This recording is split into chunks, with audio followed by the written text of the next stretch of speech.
जिन पर महात्मा की कृपा होती, ये 8 बातें उसके हृदय में अपने आप जागृत हो जाती हैं।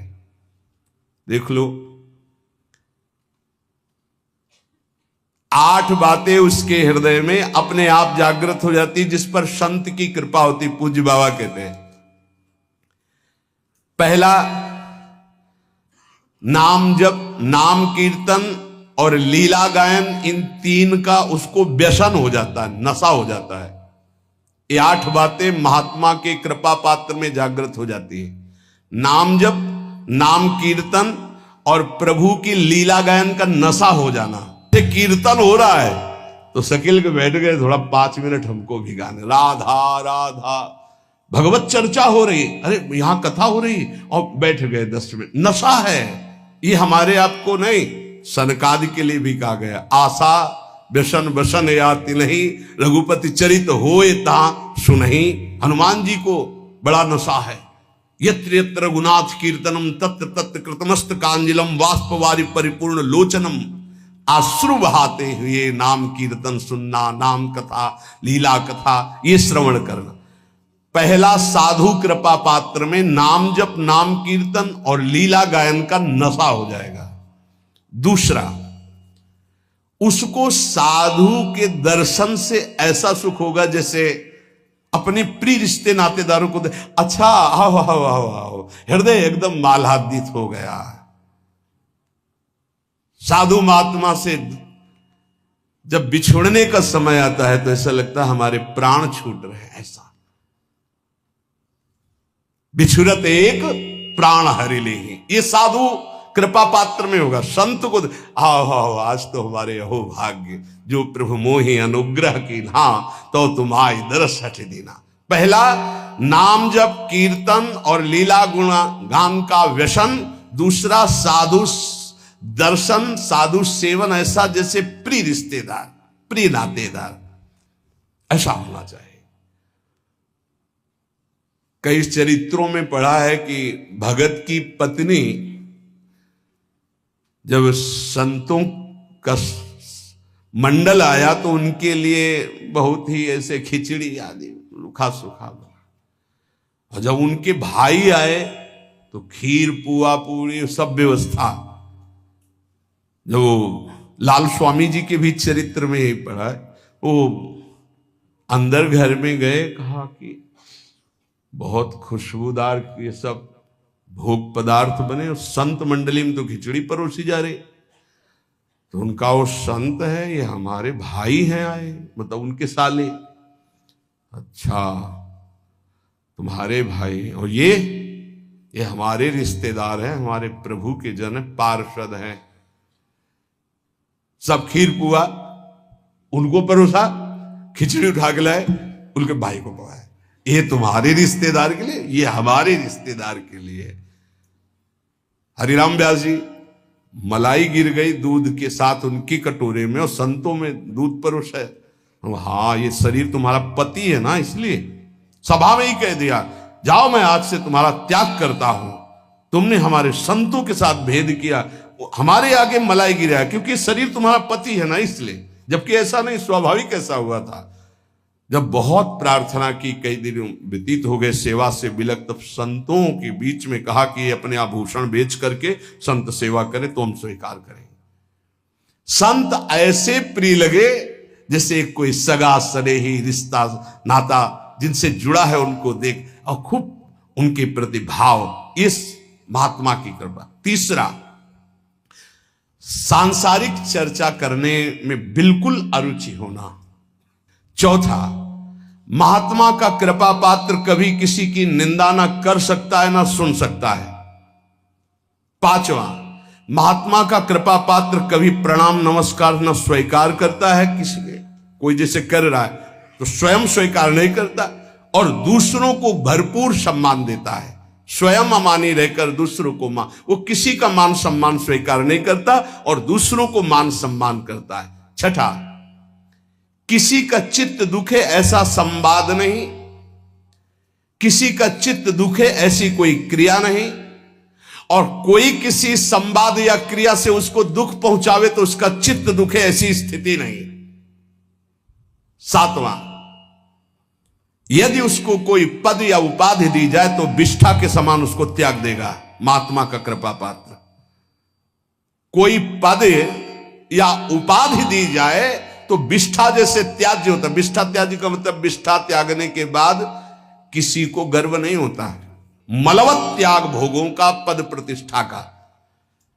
देखो, जब हम मलवत त्याग नहीं करते तो त्याग तो वस्तु का होता है, अभिमान उस वस्तु के त्याग का होता है जो उससे भी खतरनाक होता है। वस्तु की समीपता जितना बाधक है उससे ज्यादा बाधक है वस्तु त्याग कर त्याग का अभिमान। वह किसी के चित्त दुखाने पर कभी दुखी नहीं होता और वो कभी कोई ऐसा संभाषण या व्यवहार नहीं करता और अपनी प्रतिष्ठा को विष्ठा के समान त्याग देता है। भोगों का त्याग, संपत्ति का त्याग जहां बड़े महापुरुषों के प्रति आए तो विषवत त्याग बताया गया है, वमनवत त्याग, तीन शब्द बोले गए, वमन के समान और मल के समान। इनमें सबसे ज्यादा श्रेष्ठ मल के समान है।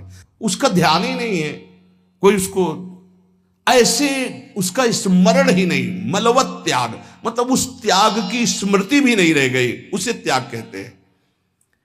ये महात्मा की कृपा पात्र को होगी कि वो प्रतिष्ठा को, संपत्ति को, मान को विषवत त्याग करना, वमनवत त्याग करना, मलवत त्याग करना। इसकी पहचान कि आठों बातें महात्मा की कृपा पात्र में आ चुकी हैं। कह रहे उसका मन एकाग्र होगा, किसी भी नवीन विषय भोग की इच्छा नहीं होगी, नेत्र निर्विषय होकर अनासक्त होकर विचरण करेंगे। देखा लाखों को, छवि एक की नहीं, देखा पूरी बाजार, इच्छा एक भी नहीं। नेत्र उसके निर्विषय हो जाएंगे। लाखों छवि देखने पर, लाखों मूर्ति देखने पर, लाखों प्रकार के विषय भोगों को देखने पर उसके हृदय में ना इच्छा होगी ना झांकी होगी। एकांत में जाकर किसी व्यक्ति का चिंतन नहीं होगा। जिसका मन एकाग्र है, नवीन विषय भोग की इच्छा नहीं है, नेत्रों में किसी की आकृति नहीं, कोई विषय की झलक नहीं, पूरी बाजार घूम आवे, पूरे लाखों लोगों से मिल ले, वो महात्मा का कृपा पात्र भगवान प्राप्त करने के योग्य हो चुका है। ये 8 बातें पुनः सुन लीजिए कृपा करके। पहला, नाम जप, नाम कीर्तन, भगवत लीला गुणानुवाद। क्या व्यसन, नशा। कीर्तन हो रहा है, दौड़कर बैठ गए, हम भी 10 मिनट गाएंगे। नाम जप के लिए हर समय उत्साहित रहो कि जैसे गरीब आदमी एक एक मिनट मेहनत करके धन कमाता है, ऐसे तुम नाम कमाओ। भगवत लीला गुणानुवाद में श्रवण इंद्री को, जिनके श्रवण समुद्र समाना, कथा तुम्हारी सुभग सरिनाना, भरे निरंतर होई न पूरे, ऐसे। दूसरा, साधु महात्मा प्राण प्रिय लगे। तीसरा, संसारिक चर्चा बिल्कुल विषवत लगे, नहीं सुननी, नहीं करनी। जब उस मार्ग में नहीं जाना तो मुझे चर्चा क्या करनी। तीसरा, संसारिक चर्चा नहीं। और चौथा, कभी किसी की निंदा ना करनी है और ना सुननी है। पांचवा, स्वयं अमानी रहकर सबको मान प्रदान करना है, कभी अपने को मान सम्मान के विष का पान ना करावे। छठवां, किसी का चित्त दुखाए ना, दूसरे के चित्त दुखाने वाली कोई क्रिया ना करे और दूसरे के द्वारा चित्त दुखाने वाली बात और क्रिया होने पर अपने चित्त को दुखित ना होने दे। सातवां, अपनी प्रतिष्ठा को विष्ठावत त्याग दे। कोई भी उपाधि, कोई भी पद प्रतिष्ठा भगवत प्राप्ति के बाद जो हरि करे, पहले कोई स्वीकार न करे। उपाधि नहीं तो उपद्रव हो जाएगा। आठवां, सदा सच्चरित्र होकर जीवन व्यतीत करना। काशी में जज स्वामी नाम के एक बड़े सिद्ध महात्मा थे, जब रहते थे तो एक संत भगवान आए थे, उनका चलो आपको ब्रह्मबोध संपन्न महापुरुष के दर्शन कराते हैं। तो शायद मुमुक्ष भवन ऐसा नाम था जहां सन्यासी जन रहते थे, वहां गए।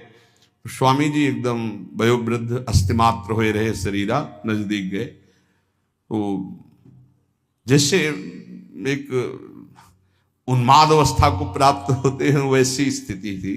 अचानक जब स्वामी जी ओम नमो नारायण अचानक ऐसी दृष्टि हुई और बस इतनी जोर से हाथ पकड़ा, और अंग्रेजी में उन्होंने कहा, हमें अंग्रेजी तो याद नहीं है, पर उसका भाव था, वो गुड करेक्टर ऐसे कुछ बोल रहे थे कि जिसका चरित्र पावन है वही सब कुछ है, और अगर चरित्रहीन है, चरित्रता चली गई तो कुछ नहीं रहा। इसलिए जीवन में करेक्टर गुड रखना है। मतलब हम तो हिंदी में बोल रहे, वो अंग्रेजी से बोल रहे, तो जो संत ले गए थे वो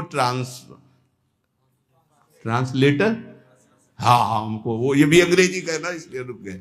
वो उसका भाषा हिंदी की करके वो हमें बता रहे थे कि वो है। तो ये 8वां है, सर्वदा पावन चरित्र रखना। कोई हमसे त्रुटि, कोई ऐसी गलती है उसका सुधार किया जाए। बहुत जन्मों से हम लोग फिसलते रहे, अब इसका सुधार कर लें।